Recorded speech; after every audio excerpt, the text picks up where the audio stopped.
a speeding bullet. More powerful than a locomotive.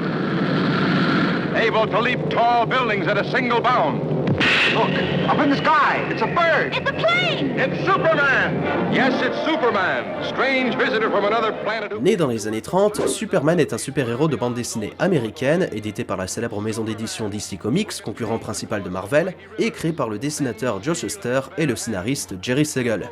Est-il besoin de vous décrire l'apparence du héros? Il est vêtu de bleu, de rouge et de jaune, possède une cape, une ceinture, des bottes, a un logo en forme de S sur le torse, et n'a visiblement pas compris que le slip se porte en dessous du pantalon. Ah, c'est un fashion faux pas esthétique, hein. Waouh! Jusqu'à aujourd'hui, Superman connaît plusieurs versions de son histoire, la plus connue étant la suivante. Kal-El est un extraterrestre de feu de la planète Krypton, envoyé enfant sur la Terre. En grandissant, il découvre ses pouvoirs et mènera alors une double vie. D'un côté, il tente de se fondre dans la masse des habitants de Metropolis en devenant journaliste au Daily Planet sous le nom de Clark Kent, et de l'autre, il use de ses pouvoirs pour faire le bien, sauvant l'humanité en incarnant le super-héros Superman. Une histoire simple, originale, devenue populaire au fil des années en grande partie grâce à ses multiples adaptations, que ce soit en séries radiophoniques, en dessins animés, en séries télévisées, en films ou encore en jeux vidéo. Un joli parcours pour l'homme d'acier, The Man of Steel, sauf que le ciel n'est pas toujours bleu. Car depuis quelques années, certaines personnes pensent que Superman n'est pas celui que nous croyons. Depuis sa création, Superman a laissé derrière lui beaucoup de traces sombres, en passant notamment par les adaptations. Les acteurs ayant tenu le rôle principal, que ce soit au cinéma, à la télévision ou encore à la radio, ont été victimes d'une étrange malédiction. Accidents, maladies, problèmes psychologiques, décès inexpliqués, carrière difficile. On dit même que certains acteurs, disons méfiants, auraient refusé d'endosser le costume du héros, qui porterait malheur. Méditons quelques minutes sur cette légende urbaine, intéressons-nous à la malédiction de Superman.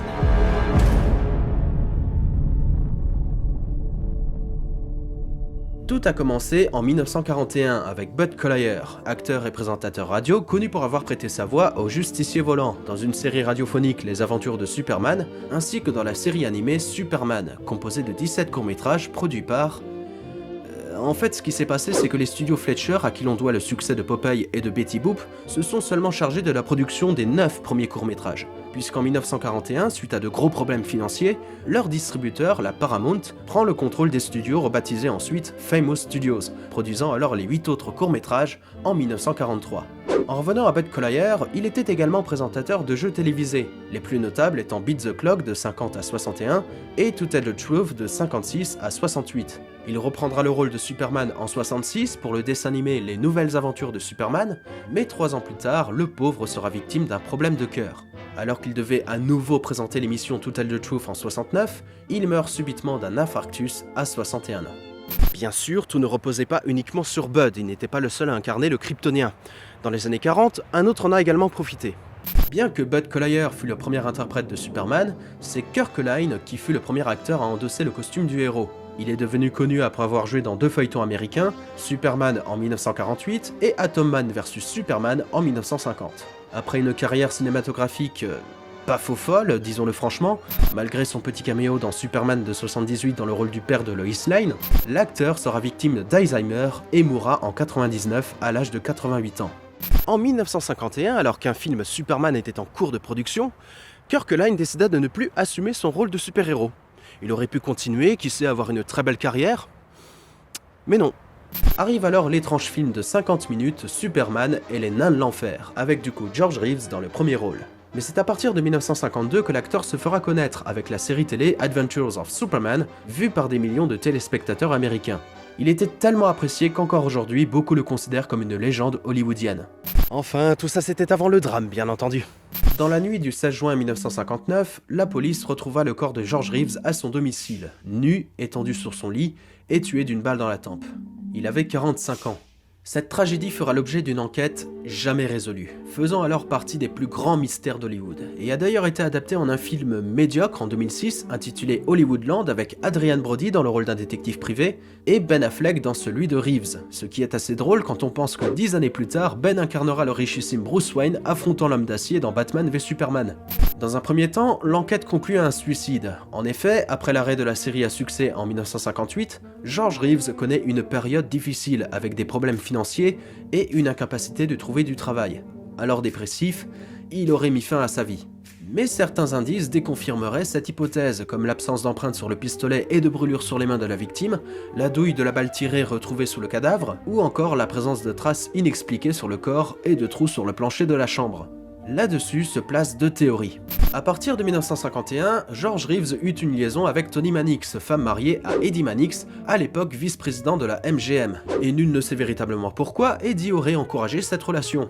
Mais au début de l'année 1959, Reeves fit la rencontre d'une femme fortunée et plus jeune, Leonore Lemmon, avec qui il se fiancera. Il rompit alors avec Toni, elle, dévastée par la nouvelle. Mais l'acteur hésita un jour à se marier, jugeant sa nouvelle compagne trop instable. La première théorie parle d'un homicide involontaire commis par Leonore Lemmon durant une dispute conjugale. La deuxième par contre culpabiliserait Eddie Mannix. La rupture de l'acteur avec sa femme l'aurait rendu très en colère et aurait donc envoyé quelqu'un pour le tuer.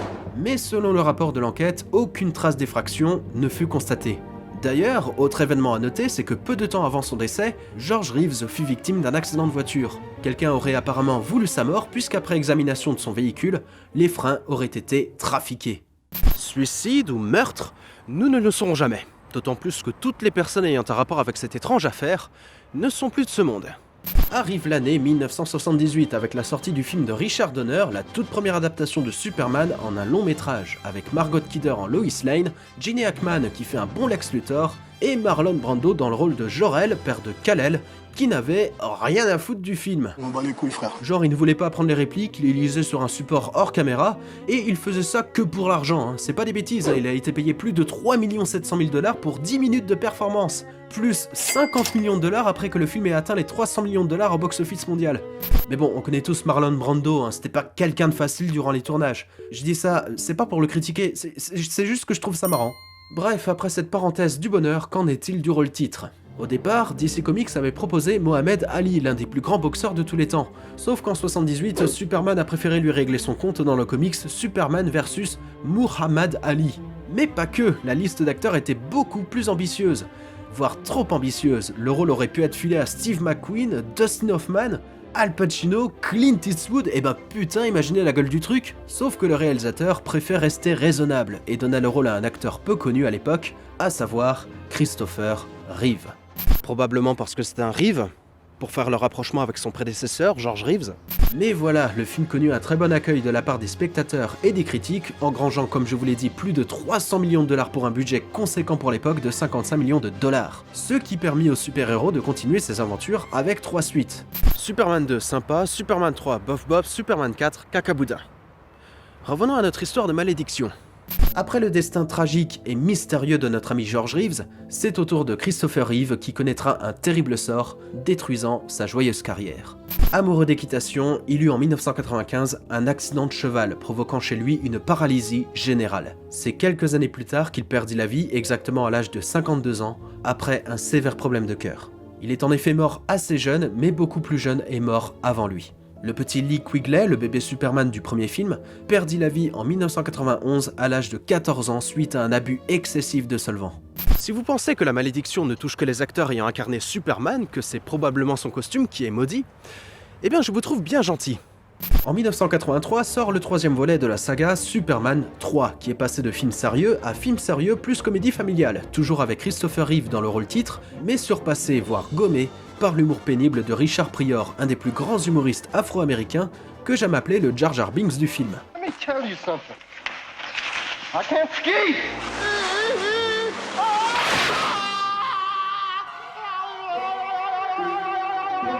Mais hélas, 3 ans après la sortie du film, le pauvre annonce être atteint d'une sclérose en plaques qui l'affaiblira et le paralysera au fil des années. La preuve, le voilà dans Lost Highway de David Lynch. Il meurt ensuite d'un souci cardiaque en 2005, à 65 ans. Quant à Margot Kidder, la Lois Lane de la saga, parce que oui, elle connaît une période difficile dans les années 90. Elle fut victime d'un grave accident de voiture qui lui causera une paralysie partielle, l'empêchant alors de poursuivre sa carrière d'actrice pendant 2 ans, ce qui l'amènera vers de gros problèmes financiers. Depuis, dépression, paranoïa et même troubles bipolaires. Elle a d'ailleurs été retrouvée par la police au milieu d'un groupe de SDF en 96, et fut ensuite envoyée pour quelque temps dans un hôpital psychiatrique. Puis en 2018, elle se suicida après une surdose de drogue et d'alcool à l'âge de 69 ans. Nous sommes maintenant dans les années 90, arrive la série télé Lois et Clark avec Dean Cain dans le rôle de Superman, série qui a plutôt bien marché sur le continent américain, jusqu'à l'arrivée de la 4ème saison ayant causé l'arrêt de la série en 97. Et en ce qui concerne la santé de Dean, j'ai rien à dire, mais nous pouvons noter une carrière qui n'est pas des plus glorieuses à vrai dire. Hein. Et c'est également le cas pour Tom Welling, l'interprète de Clark Kent dans la série Smallville.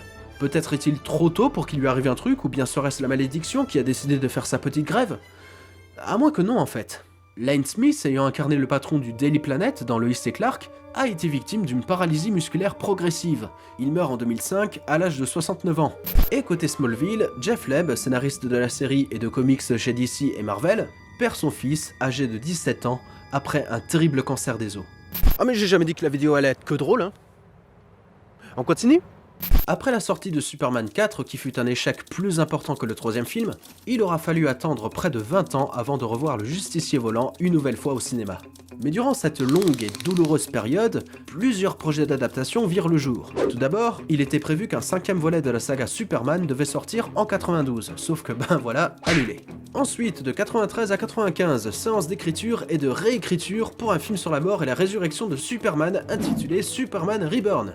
Paf, annulé. De 96 à 98, la Warner proposa à Robert Rodriguez de réaliser un nouveau film Superman. Pas de bol, il était déjà sur un autre projet, The Faculty, qui sera plutôt bien accueilli. Arrive alors Tim Burton, ayant déjà travaillé sur les excellents Batman de 89 et Batman Returns de 92, qui accepta le projet, et Nicolas Cage pour le premier rôle. Admirez l'affiche de Superman Lives, paf, annulé. Nous sommes en 2004, nouveau projet Superman Flyby de J.J. Abrams avec Henry Cavill dans le rôle titre. Oui, le même Henry Cavill que dans Man of Steel, Batman v Superman et Justice League. Du coup, Superman Flyby, paf, annulé. En grande partie oui, mais techniquement non, dans le sens où le projet entre guillemets reste en cours de production. Le film, prévu pour 2006, connaîtra une deuxième version. Changement de scénario, changement de réa, changement d'acteur et changement de titre. Arrive alors Superman Returns de Bryan Singer, avec Brandon Routh sur le costume du héros, et Kevin Spacey en Lex Luthor, prévu plutôt pour être le Lex Luthor de Burton. Alors, Superman Returns est censé être la suite logique de Superman 2, mettant alors de côté les moins bien accueillis Superman 3 et Superman 4. Mais bon, par rapport à son budget de production, qui est d'environ 204 millions de dollars, le film ne sera pas suffisamment bien accueilli. Hélas pour Brandon Routh, cela ne mettra pas en avant sa carrière. Il a bien eu un rôle dans le très apprécié Scott Pilgrim d'Edgar Wright, sauf que malheureusement, ce film a fait un bide. Puis après, à partir de 2014, il incarne un super-héros dans plusieurs séries adaptées de comics DC, mais bon voilà, petite descente aux enfers.